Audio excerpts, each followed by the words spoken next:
नमाज ये तो सिर्फ 10 मिनट का काम है और हज या उम्रा करना सिर्फ 10 दिन का काम है। पूरे महीने भर के रोजे रखना सिर्फ 30 दिन का काम है। कलमा पढ़ना तो सिर्फ 30 सेकंड का काम है।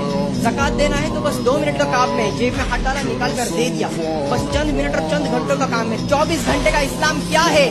24 घंटे का इस्लाम हमारा अखलाक है, हमारा किरदार है, हमारा अदब और झुकाव है, हमारा रिस्पेक्ट देने का तरीका है और हमारा किरदार ही ये दलील देता है कि हम एक सच्चे और वेल एजुकेटेड मुसलमान हैं। भले ही आप अपनी लाइफ में आगे बढ़ जाओ, पैसा दौलत शोहरत आप लोगों की लाइफ में सब कुछ मिल जाए, लेकिन अगर आपका कैरेक्टर सही नहीं है, अगर आपका अखलाक सही नहीं है, तो अल्लाह की नजर में आप पूरे इस दुनिया के लिए सबसे बड़े गरीब इंसान हैं। उसी जगह अगर कोई एक गरीब घराने का बेसहारा बेचारा इंसान है जिसके पास पैसा तो नहीं है लेकिन उसका कैरेक्टर उसका किरदार अव्वल दर्जे पर है, टॉप लेवल पर है, तो वो इस दुनिया का सबसे बड़ा अमीर इंसान है, सबसे बड़ा मालदार इंसान है, क्योंकि वो लोगों से बदले में पैसे नहीं